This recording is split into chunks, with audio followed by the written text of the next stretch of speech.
ഇന്ന് നമ്മൾ പഠിക്കാൻ പോകുന്ന വാക്യം എന്നാ? പുറപ്പാട് 3-ാം അധ്യായത്തിൻ്റെ 10-ാം വാക്യം. എന്തോ വാക്യം?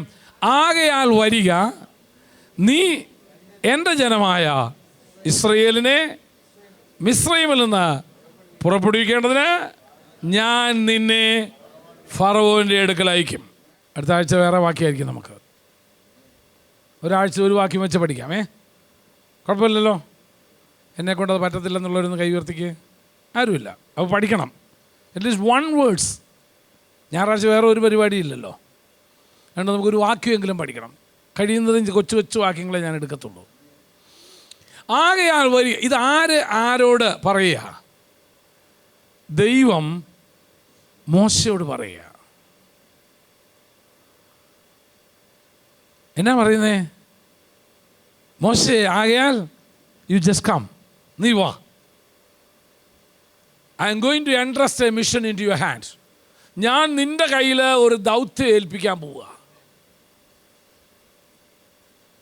ഐ നീഡ് യു, എനിക്ക് നിന്നെ വേണം.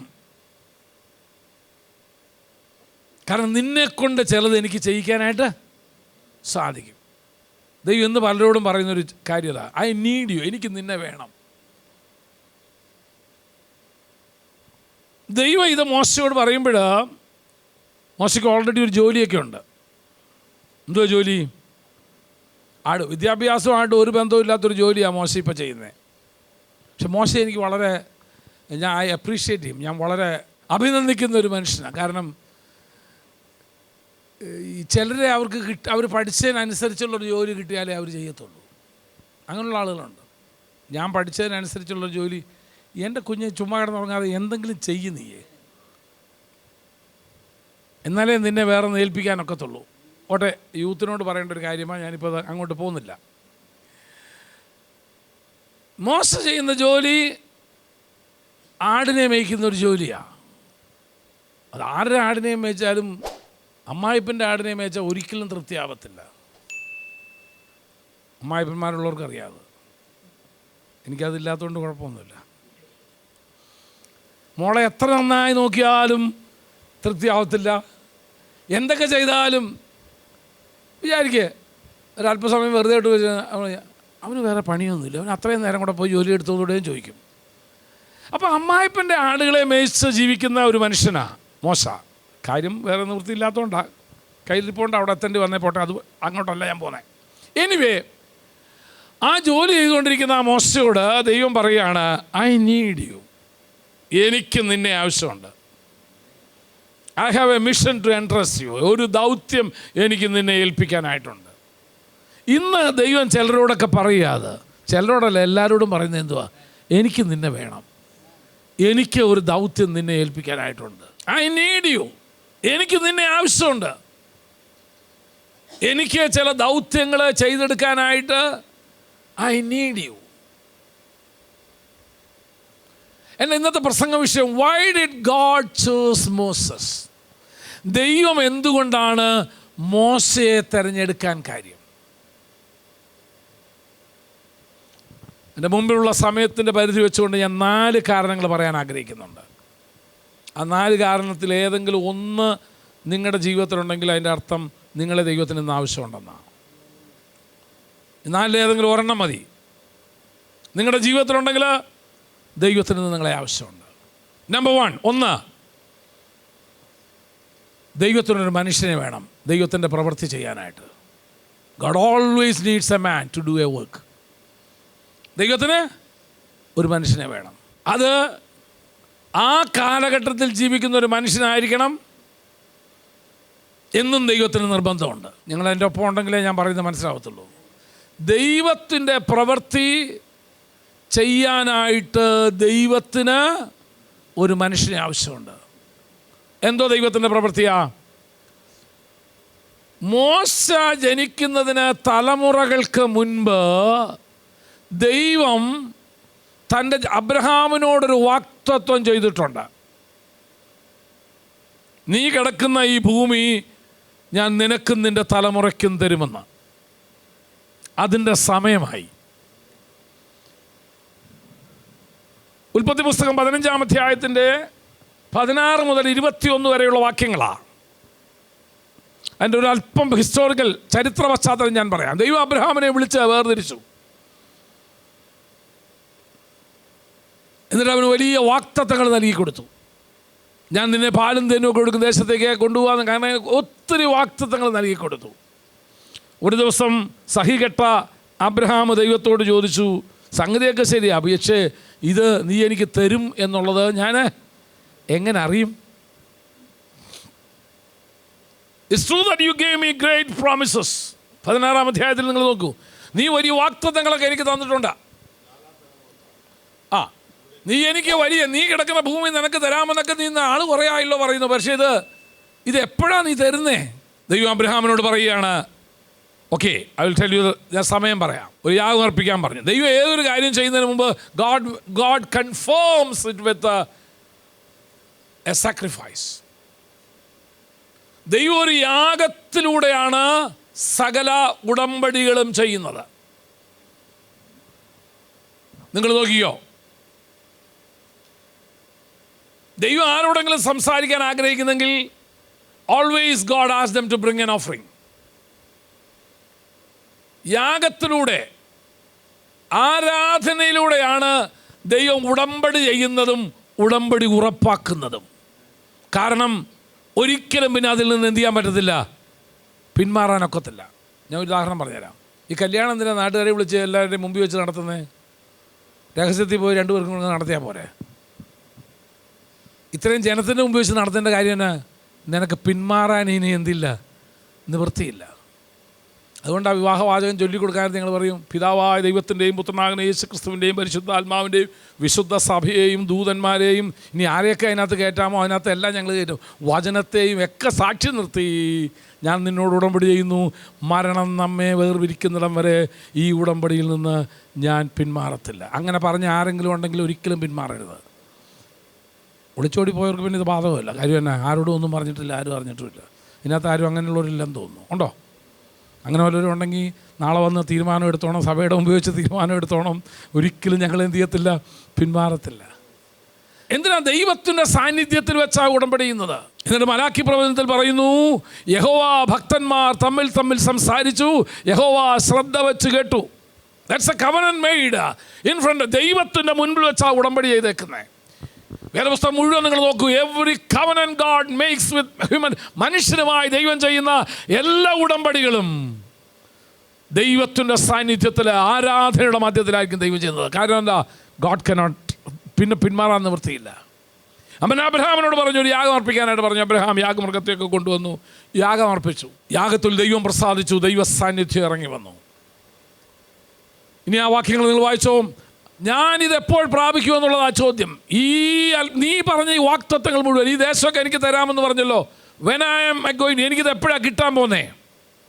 മറുപടി 15-ാം വാക്യത്തോട് ഞാൻ വായിക്കുന്നു, നീയോ സമാധാനത്തോടെ നിൻ്റെ പിതാക്കന്മാരോട് ചേരും, നല്ല വാർദ്ധക്യത്തിൽ നീ അടക്കപ്പെടും, 4-ാം തലമുറക്കാർ ഇവിടേക്ക് മടങ്ങി വരും.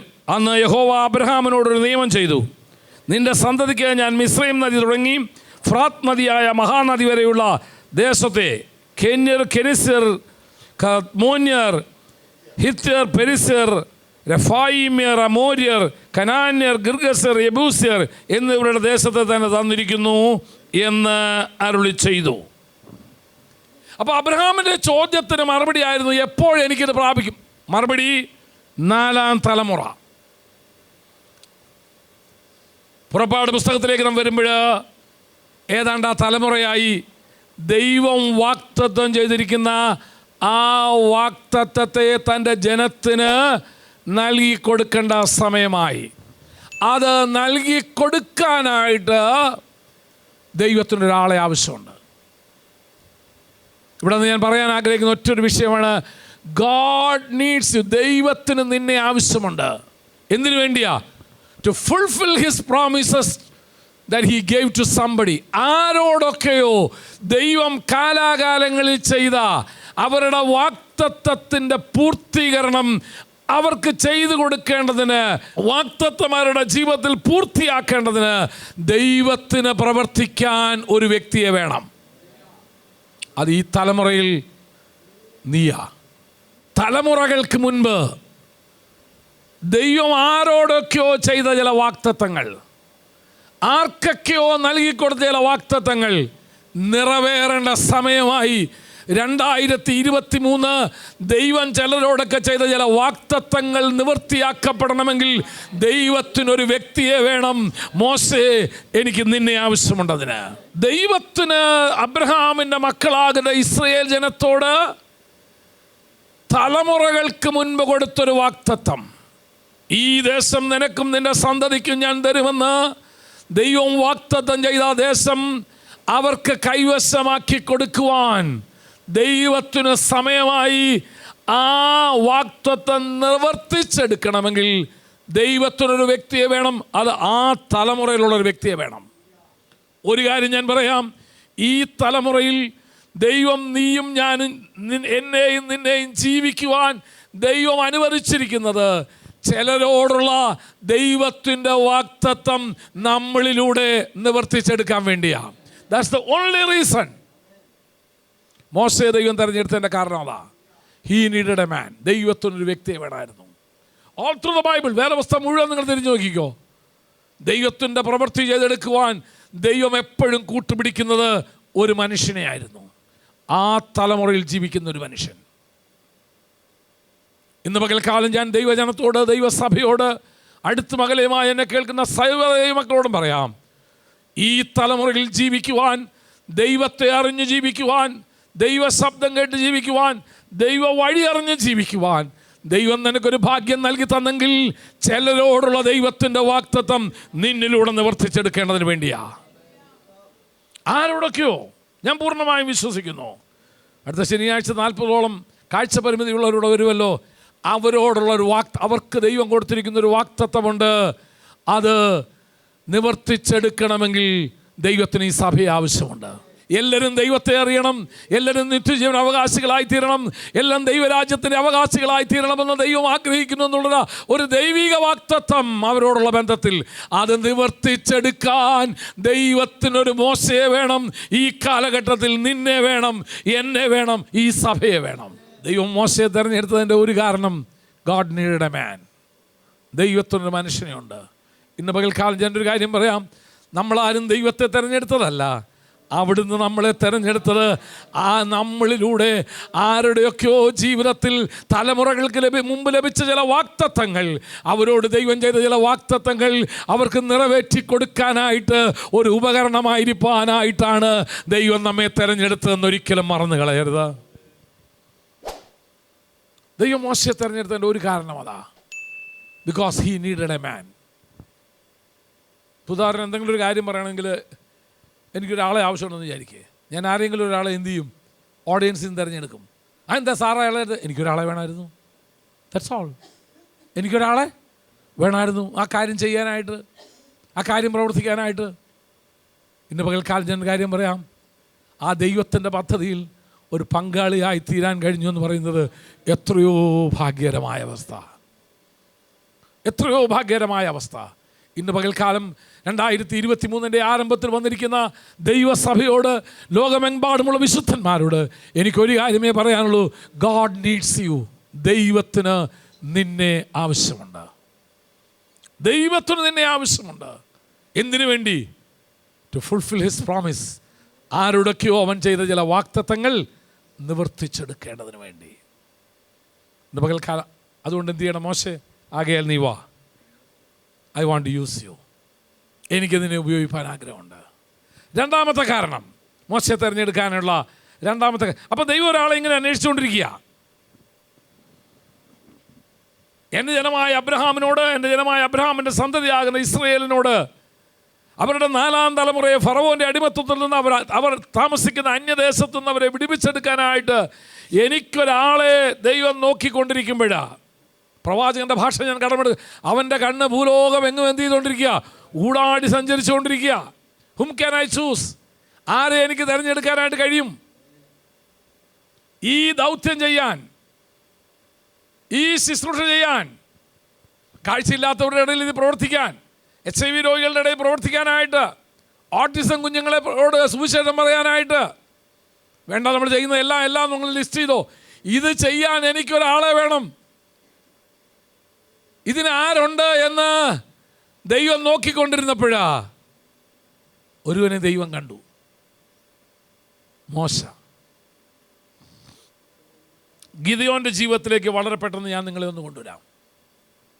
ഫെലിസ്ത്യരുടെ കയ്യിൽ നിന്ന്, അമാലേക്യരുടെ കയ്യിൽ നിന്ന്, ഫെലിസ്ത്യരുടെ കയ്യിൽ നിന്ന് ഇസ്രായേലിനെ വിടുവിച്ചെടുക്കാൻ ദൈവം ഒരാളെ അന്വേഷിച്ചുകൊണ്ട് കിടക്കുക. അങ്ങനെ ഇറങ്ങി വന്നപ്പോഴാ ഒരു ദിവസം മുന്തിരിച്ചക്കൻ്റെ അരികെ വെച്ച് എന്ത് ചെയ്യുന്നു? ഒരുത്തൻ ഗോതമ്പ് മെതിക്കുന്നു.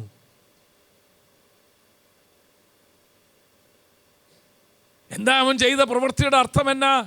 ഇപ്രാവശ്യത്തെ എൻ്റെ വിളവ് ഞാൻ വിട്ടുകൊടുക്കത്തില്ല. കാര്യം എന്നാണെന്നറിയാം, മറ്റേത് ഇസ്രായേൽ ജനങ്ങൾ അധ്വാനിക്കും, കഷ്ടപ്പെടും. കൊയ്ത്തിൻ്റെ സമയമാകുമ്പോൾ എന്ത് ചെയ്യുന്നറിയാമോ? അവന്മാർ വന്ന് എന്ത് ചെയ്തുകൊണ്ടു കൊയ്ത് കൊണ്ടുപോകും. അന്ന് അവൻ തീരുമാനമെടുത്തു, ഇപ്രാവശ്യം എൻ്റെ അധ്വാനത്തെ ഞാൻ എന്ത് ചെയ്യത്തില്ല, ശത്രുവിന് വിട്ടുകൊടുക്കത്തില്ല. ബാക്കി എല്ലാവരും പറഞ്ഞു, എന്തോ ചെയ്യാനാ, ദൈവം നമ്മളെ സൂക്ഷിച്ചില്ലെങ്കിൽ പിന്നെ നമ്മളെന്നാ എന്തോ ചെയ്യാനാ, ഇതായിരിക്കും നമ്മുടെ വിധി. എല്ലാവരും വിധി എന്ന് പറഞ്ഞിരിക്കുമ്പം ഒരുത്തൻ വിധിയെ മാറ്റി എഴുതാൻ തീരുമാനിച്ചു. ഇതെൻ്റെ വിധിയാ, ഇതെൻ്റെ വിധിയാ, ഇത് ദൈവം നമ്മളെ കൈവിട്ടോണ്ടാ എന്ന് പറഞ്ഞിരിക്കുമ്പോൾ ഗിദെയോൻ പറഞ്ഞു, ഇല്ല, ഇപ്രാവശ്യം ഞാൻ അവനെ കൊണ്ട് ഇത് തീറ്റിക്കത്തില്ല. എൻ്റെ അധ്വാന ബലത്തെ ശത്രു തിന്നാൻ ഞാൻ അനുവദിക്കത്തില്ല. അതുകൊണ്ട് എന്ത് ചെയ്തെന്നറിയാമോ? എല്ലാവരും എഴുന്നേൽക്കുന്നതിന് മുമ്പ് അവൻ എഴുന്നേറ്റ് തൻ്റെ ഗോതമ്പ് അവനെ കൊയ്തെടുത്ത് മുന്തിരിച്ചക്കിനരികെ വെച്ച്, നോബഡി വിൽ ഡു ഇറ്റ്, ആരും ചെയ്യുന്ന ഒരു കാര്യമല്ല. ദൈവം രാവിലെ അന്വേഷിച്ച് കിടക്കുക എന്ത് ചെയ്യുന്നു. ഞാനൊരു കാര്യം ചോദിക്കട്ടെ, പുലർച്ചെ 4 മണിക്ക് ദൈവം ദേശത്തിന് വേണ്ടി പ്രാർത്ഥിക്കുന്ന ആരെങ്കിലും ഉണ്ടോ എന്ന് കാണാനായിട്ടൊന്ന് എഴുന്നേറ്റ് നോക്കുമ്പോൾ എല്ലാ ഉദ്ദേശിമാരും നല്ല ഉറക്കത്തില്ല. എല്ലാവരെയും കാണൂ ഉണ്ടാവേൻ ചില കൈകൾ വരുന്നതിനായിട്ട് സ്തോത്രം. 4 മണിക്ക് എഴുന്നേറ്റ്, എൻ്റെ ഭാഷയെ പറഞ്ഞാൽ ദൂതൻ്റെ കയ്യിൽ മഷിക്കുപ്പിയും കൊടുത്തു. രാവിലെ എഴുന്നേറ്റ് പ്രാർത്ഥിക്കുന്നവൻ്റെയൊക്കെ തലയിലൊരു അടയാളം ഇട്ടേച്ചെങ്കിൽ വരാൻ പറഞ്ഞു. ഇല്ലേ, അങ്ങനെയുണ്ട് വാക്യം അല്ലേ? എല്ലാം മാർക്ക് ചെയ്യേ. 5 മണി ആയപ്പോഴത്തേനും അവിടുന്ന് വാങ്കുവിളി തുടങ്ങി. അവരുടെ പ്രാർത്ഥന ആരംഭിച്ചു കേട്ടോ. എന്നിട്ടും നമ്മുടെ ആളെന്ത് ചെയ്തിട്ടില്ല, എഴുന്നേറ്റിട്ടില്ല. 5:30 ആയപ്പോഴത്തേനും ഇപ്പുറത്തുനിന്നും തുടങ്ങി, അപ്പുറത്ത് അവനൊന്നും തുടങ്ങി. എന്നിട്ട് ഇവൻ എഴുന്നേറ്റിട്ടില്ല. നോക്കിയപ്പോഴതാ മുന്തിരിച്ചക്കിനരികെ വെച്ച് ഗോതമ്പ് മെതിക്കുന്ന ഒരുത്തൻ പറഞ്ഞടാ, നിന്നെയാടാ എനിക്ക് വേണ്ടേ, പരാക്രമശാലിയേ, ദൈവം നിന്നോട് കൂടെ ഉണ്ട്. നിന്നെ എൻ്റെ ജനത്തിൻ്റെ പ്രഭുവാക്കിയെടുപ്പാൻ, നിന്നെ എൻ്റെ ജനത്തിൻ്റെ ലീഡറാക്കാൻ, നിന്നെ അടുത്ത ഇസ്രായേലിൻ്റെ ന്യായാധിപനാക്കാൻ ഞാൻ നിന്നെ കണ്ടിരിക്കുക. പിന്നെ അങ്ങോട്ടും ഇങ്ങോട്ടൊക്കെ ഒത്തിരി സംസാരിച്ച അവസാനം കൺവിൻസ് ചെയ്യിച്ചു. രാവിലെ എഴുന്നേറ്റ് നമ്മുടെ വീടിൻ്റെ അടുക്കൊക്കെ പോയാൽ നല്ല കൂർക്കം വലിക്കുന്ന ശബ്ദമായിരിക്കും കേൾക്കുന്നത് അല്ലേ? അതിനെയാണ് സൗണ്ട് സ്ലീപ്പ് എന്ന് പറയുന്നത്. 1 മണിക്കൂർ കഴിഞ്ഞ് പിന്നെയും നോക്കി, വല്ലവരും എഴുന്നേറ്റോ നോക്കി, ഇവിടെ ഒരു അനക്കമില്ല. 7 മണി നേരത്തും വന്നു, അപ്പോഴും എഴുന്നേറ്റില്ല. ദൈവം നിന്നെ തിരഞ്ഞെടുക്കുമെന്നാണോ വിചാരിക്കുന്നത്? ഇല്ല. നമുക്ക് നോക്കാം മോശയെ തിരഞ്ഞെടുക്കാനുള്ള രണ്ടാമത്തെ കാരണം. ഒന്നാമത്തെ കാരണം, ഗോഡ് നീഡഡ് എ മാൻ. ഒറ്റ ഒരു കാര്യം ചോദിക്കട്ടെ, നമ്മുടെ പട്ടണത്തിൽ നിന്ന് ദൈവത്തിന് ഒരാളെ വേണമെങ്കിൽ നമ്മെ തിരഞ്ഞെടുക്കുമോ? നിന്നെ തിരഞ്ഞെടുക്കുമോ? നമ്മുടെ ദേശത്ത് നിന്ന് ദൈവത്തിനൊരാളെ വേണമെങ്കിൽ നമ്മെ തിരഞ്ഞെടുക്കുമോ? രണ്ടാമത്തെ കാരണം, ഒന്ന്, ദൈവത്തിനൊരാളെ വേണം, ഇന്നും വേണം, ഇന്നും വേണം. ഏറ്റവും കൂടുതൽ വേലക്കാർ ആവശ്യമുള്ള അല്ലെങ്കിൽ ജോബ് ഓപ്പർച്യൂണിറ്റീസ് ഉള്ള ഒരു ഫീൽഡാണ് ഏത്? സുവിശേഷ വേല. നോ വേക്കൻസി എന്ന് പറഞ്ഞൊരു ബോർഡ് ഇതുവരെ ഞാൻ എന്ത് ചെയ്തിട്ടില്ല, ഇതിനകത്ത് കണ്ടിട്ടില്ല. ഈ സഭയ്ക്ക് ഇനിയും വോളണ്ടിയേഴ്സിനെ ആവശ്യമുണ്ട്, ഇനി ആളുകളെ വേണം ഇവിടെ. നോ വേക്കൻസി എന്ന് പറഞ്ഞൊരു പരിപാടി കിങ്ഡം മിനിസ്ട്രിക്കകത്തില്ല. രണ്ടാമത്തെ കാരണം എന്നാണെന്നറിയാമോ? Moses had a passion for his people. തൻ്റെ ജനത്തിനോട് ഉള്ളൊരു ബന്ധത്തിൽ മോശയ്ക്ക് ഒരു വലിയ ആവേശം ഉണ്ടായിരുന്നു. വേലയ്ക്ക് വിളിച്ചതിന് ശേഷം അല്ല കേട്ടോ, വിളിക്കുന്നതിന് മുമ്പേ ഇവൻ്റെ ജനമെന്ന് പറഞ്ഞാൽ ഇവൻ എന്ത് ചെയ്യാന്നറിയാമോ? ഇവൻ്റെ ഒരു ആവേശമാണ്. He had a passion for his people. അതുകൊണ്ടാ ഞാനൊരു കാര്യം പറയാം, ദൈവം വിളിച്ചുകൊണ്ടൊന്നുമല്ല കൊട്ടാരം വിട്ടിറങ്ങിയത്. ആണോ? ഫറവോൻ്റെ പുത്രിയുടെ മകനെന്ന് വിളിക്കപ്പെടുന്ന പദവി വിട്ടേച്ച്, മിസ്രൈമിലെ നിക്ഷേപങ്ങളെ വിട്ടേച്ച്, ക്രിസ്തുവിൻ്റെ നിന്ന വലിയ ധനമെന്ന് എണ്ണിയത് മുൾപ്പടർപ്പിൽ ഉണ്ടായ അനുഭവത്തിൻ്റെ വെളിച്ചത്തിലല്ല. അതൊക്കെ ഇറങ്ങി എത്ര കൊട്ടാരം വിട്ടിറങ്ങി 40 കൊല്ലം കഴിഞ്ഞാച്ചാ സൂചിയുടെ വേലയ്ക്ക് വിളി ഉണ്ടാവുന്നേ അവന്. നിങ്ങളെൻ്റെ ഒപ്പം ഉണ്ടോ? ആണോ? അങ്ങനെ തന്നെ ആണോ? അതോ വിളി കേട്ടപ്പോഴാണോ കൊട്ടാരം വിട്ടിറങ്ങി? അല്ല,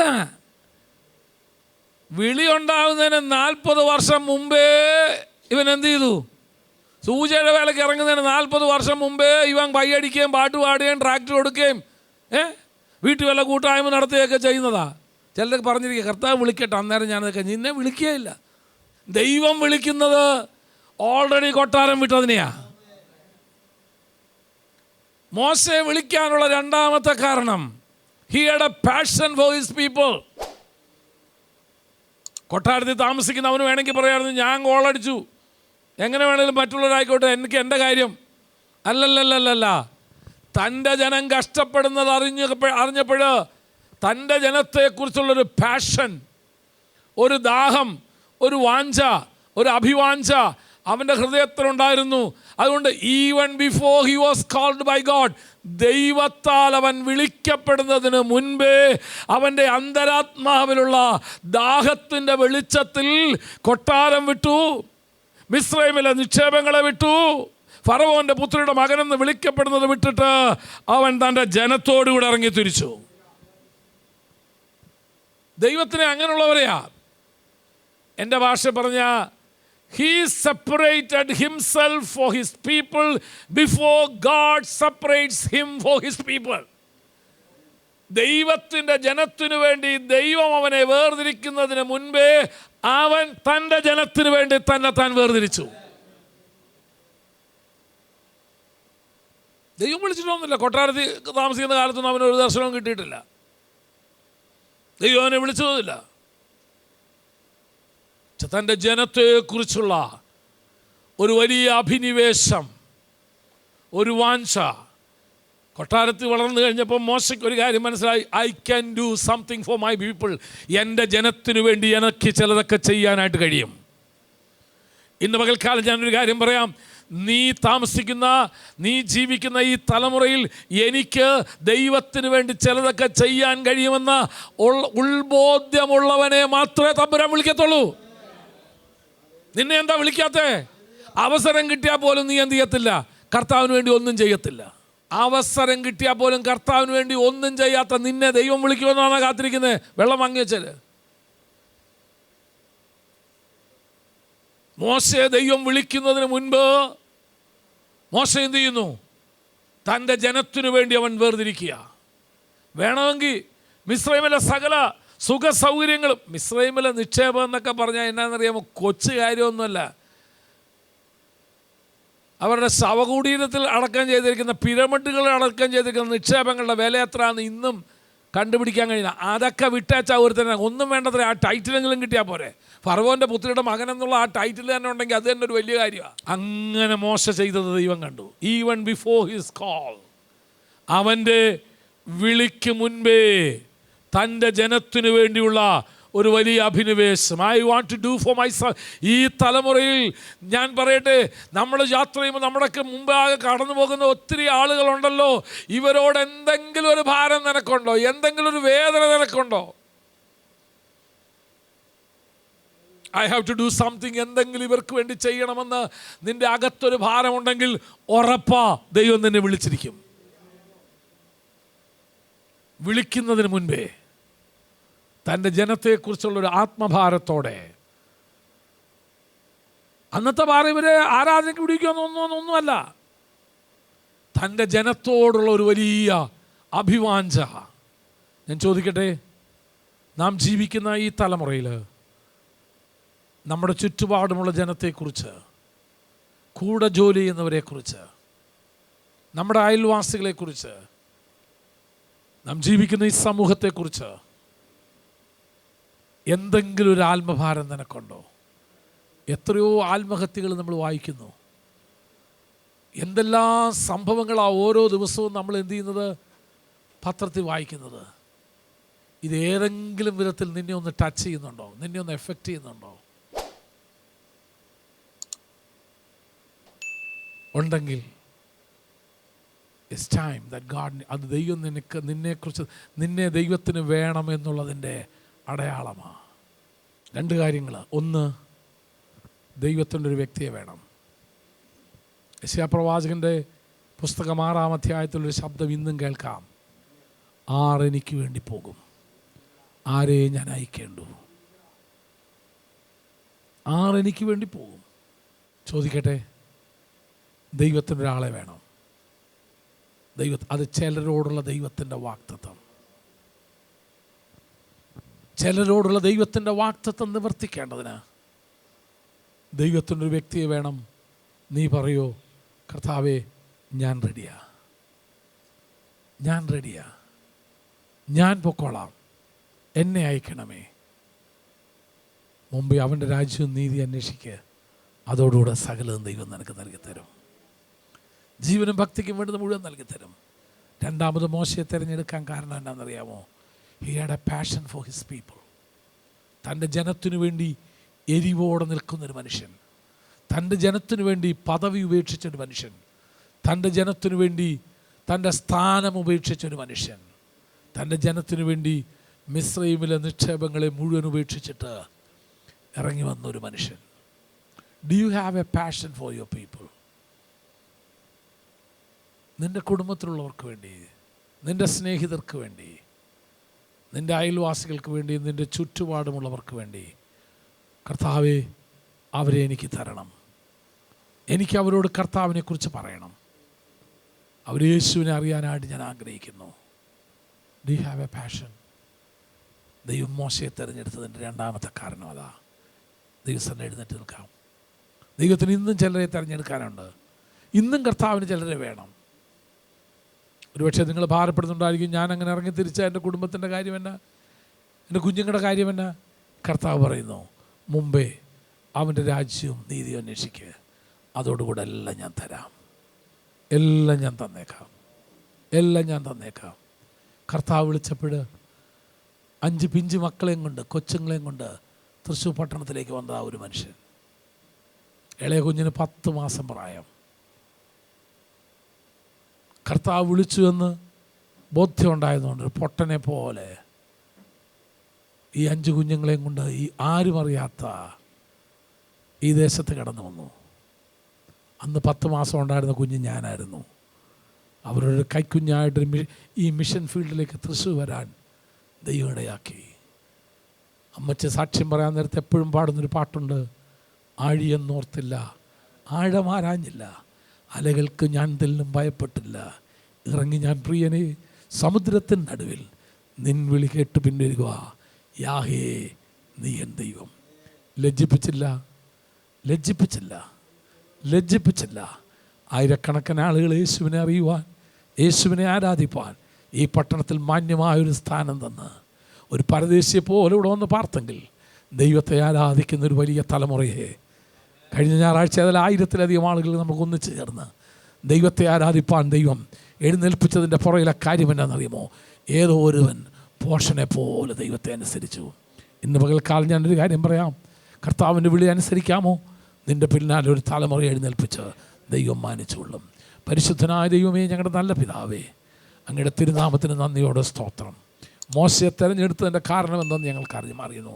നിനക്കൊരു മനുഷ്യൻ വേണം, നിൻ്റെ പ്രവൃത്തി വെളിപ്പെടുത്തുവാൻ, നിൻ്റെ വാഗ്ദത്തത്തെ നിവർത്തിക്കുവാൻ, ദൈവരാജ്യത്തെ വെളിപ്പെടുത്തുവാൻ, ദൈവശക്തി വെളിപ്പെടുത്തുവാൻ, ജീവനുള്ള ദൈവം ഉണ്ടെന്ന് അനേകരുടെ മുൻപാകെ വെളിപ്പെടുത്തുവാൻ നിനക്കൊരു വ്യക്തിയെ വേണമെന്ന് ഞങ്ങൾ അറിയുന്നു.